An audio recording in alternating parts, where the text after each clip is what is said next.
You know, we live in a world today where it's very oriented towards the external. And traditionally speaking, yoga practice is what you would refer to as an internal practice. And so it's important to make the distinction between what do we mean here by internal, external.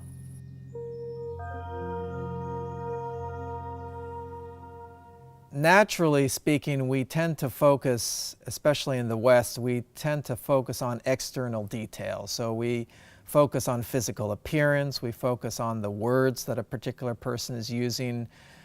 When we look within our own minds, we focus on the thoughts, the judgments, the opinions. In a more typical mindset, then the mind is filled with all kinds of thoughts about why I'm doing something, what I want to get out of doing something.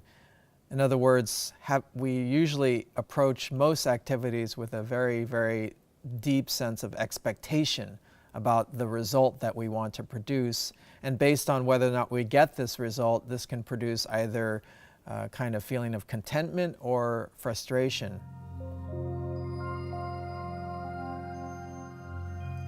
The internal experience is one that is more or less devoid of this kind of hyperactivity of the judgmental mind that we're so accustomed to. Most people have forgotten just what it's like just to be with yourself, just to become more intimate with yourself. We allow ourselves more the chance to have a full experience, to feel more deeply, to experience more of the internal quality of the practice, the whole sense that we are more complete observers of everything that's going on with us, as opposed to focusing on our thoughts, reactions, or opinions to what is going on with us. When we practice at a more immature level, it's mind-centered or even ego-centered kind of activity. We think, I am doing something. So we focus on the action itself. We take pride in our action. We make judgments and criticisms about the action.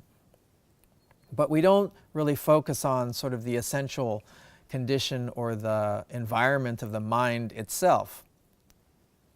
So I think more and more as we evolve as practitioners, we're going to take this more into account. So not so much that you just do your practice or what practice have you done, but what is the condition of the mind, or what is the condition of the attitude before, during, and after the practice. Cultivating the proper attitude means cultivating a kind of a mindset that is more pure, that is where there's less sort of activity of the mind, less expectation about particular results, or at least less of an attachment to particular results. We want to focus our mind more completely in the present moment, and as much as possible suspend judgments, criticisms, expectations. What we're trying to do actually is to access a part of the self which is more, you could say, childlike, just filled with wonder and curiosity, but with less of an agenda, less of an idea of what it should be like, or less of an expectation of what the results should be, but more just taking in everything that is happening moment to moment. When we do that, we give ourselves a chance to experience a wider range of ourselves, to understand much more deeply the nature of our own emotions, our own thoughts, our own general experience moment to moment.